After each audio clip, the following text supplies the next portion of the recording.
તીર્થોત્તમ ધામ મણિનગર શ્રી સ્વામિનારાયણ દ્વારા શાકોત્સવની દબદબાભેર ઉજવણી કરાઈ। સ્વામિનારાયણ સંપ્રદાયમાં શાકોત્સવનું આગવું મહત્વ છે। જ્યાં જ્યાં શ્રી સ્વામિનારાયણ મંદિરો છે ત્યાં ત્યાં શિયાળાની સિઝનમાં ઘીમાં બનેલું રીંગણનું શાક, રોટલા, માખણ અને ગોળ સાથે અનોખો ઉત્સવ મનાવવામાં આવે છે। જેમાં જુદા જુદા ઉત્સવ ઉજવાય છે તેમ સ્વામિનારાયણ સંપ્રદાયમાં વિશેષ રૂપે શાકોત્સવનું આગવું મહત્વ છે।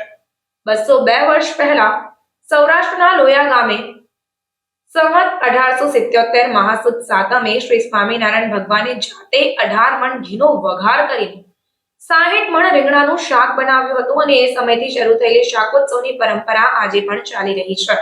આજે પણ મહાસુદ સાતમ છે તો સર્વોપરી શ્રી સ્વામિનારાયણ ભગવાને લોયા ગામના દરબાર ભક્ત સુરા ખાચરને ત્યાં કરેલી શાકોત્સવની દિવ્ય સ્મૃતિને તાજી કરવા મણિનગર શ્રી સ્વામિનારાયણ મંદિરમાં પરમ પૂજ્ય આચાર્ય જ્ઞાન મહોદધિ શ્રી જીતેન્દ્ર પ્રિય દાસજી સ્વામી શ્રી મહારાજની નિષ્ઠામાં દિવ્ય શાકોત્સવની ઉજવણી કરવામાં આવી।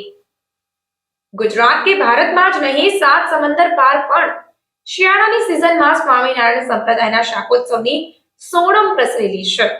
ઘીમાં બનાવેલું રીંગણાનું શાક, બાજરી કે મકાઈના રોટલા, માખણ, ગોળ અને મીઠાઈની સાથે શાકોત્સવની મીઠાસનો સ્વાદ જ કંઈક ઓર બની રહે છે। સર્વાવતારી શ્રી સ્વામિનારાયણ ભગવાને શાકોત્સવ કરીને લોક દ્રષ્ટિથી રીંગણને ગળે વળગાડીને તેને અમર કરી દીધું। એ સમયે પ્રભુએ રીંગણાનું શાક બનાવીને સંતો તેમજ હરિભક્તોને ખૂબ જ પીરસ્યું। પ્રભુએ શ્રી નિત્યાનંદ સ્વામી પાસે લાડુ બનાવ્યા હતા અને એ પણ પીરસ્યા હતા। 202 વર્ષથી ચાલી આવતી શાકોત્સવની પરંપરાની સોડમ દરિયા પાર પણ પહોંચી જ ગઈ છે। ભૂમંડળ સ્થિત તીર્થોત્તમ ધામ મણિનગર શ્રી સ્વામિનારાયણ મંદિરના પ્રાંગણમાં શ્રી સ્વામિનારાયણ ગાદીના આચાર્ય જ્ઞાન મહોદધિ શ્રી જીતેન્દ્ર પ્રિય દાસજી સ્વામીજી મહારાજની અધ્યક્ષતામાં પૂજનીય સંતો તથા દેશ વિદેશના અસંખ્ય હરિભક્તોની ઉપસ્થિતિમાં ભવ્યતા અને દિવ્યતા સભર શાકોત્સવની દબદબાભેર ઉજવણી કરવામાં આવી।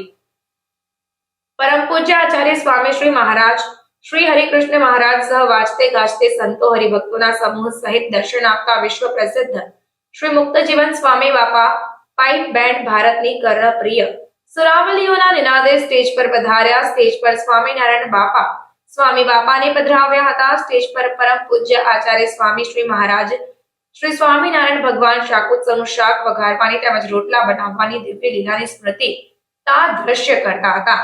ત્યારબાદ પરમ પૂજ્ય આચાર્ય સ્વામી મહારાજ સિંહાસન મધ્યે આરૂઢ થયા હતા।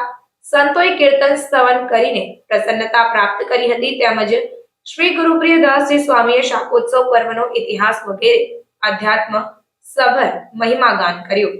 મણિનગર શ્રી સ્વામિનારાયણ ગાદીના આચાર્ય જ્ઞાન મહોદધિ પરમ પૂજ્ય જીતેન્દ્ર પ્રિય દાસજી સ્વામી શ્રી મહારાજે શાકોત્સવના શુભ અવસરે આરતી ઉતારી અને આશીર્વચન પાઠવ્યા હતા। આશીર્વાદ પૂર્ણ થયા બાદ હરિભક્તોએ પણ ઉમંગભેર આરતી ઉતારવાના લહાવા લીધા અને ભક્તિભાવથી દિવ્ય શાકોત્સવની દબદબાભેર ઉજવણી કરાઈ।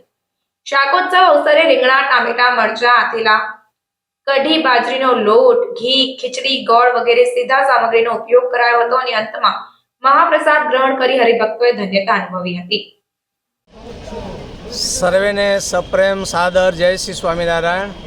આજે તીર્થોત્તમ ધામ શ્રી સ્વામિનારાયણ ગાદીનું કેન્દ્ર સ્થાન મણિનગર મુકામે દિવ્ય અને ભવ્ય શાકોત્સવનું આયોજન કરવામાં આવ્યું છે। આ શ્રી સ્વામિનારાયણ ગાદીના ષષ્ઠ આચાર્ય શ્રી જીતેન્દ્ર પ્રિયદાસજી સ્વામીજી મહારાજની અધ્યક્ષતામાં આ આયોજન કરવામાં આવ્યું છે।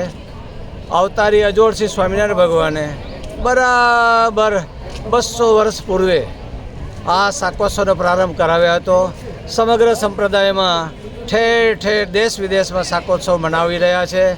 ખાસ કરીને અવતારી સ્વામિનારાયણ ભગવાનનો એવો આગ્રહ છે સાત્વિક ખોરાક બધાએ લે, ભારતીય ખોરાક બધાએ લે, જેથી કરીને હેલ્ધી રહેવાય, શરીર બીમાર ન પડે અને પરિવારમાં પણ સ્નેહ સંપ કેળવાય। આ એનો ઉદ્દેશ છે। ખાસ કરીને શાકોત્સવમાં વંતાકનો વધારે પડતો મહિમા છે, રીંગણ જેને આપણે કહીએ છીએ। અસ્તુ જય શ્રી સ્વામિનારાયણ। સેવક સાધુ ભગવત પ્રિયદાસના સપ્રેમ જય સ્વામિનારાયણ।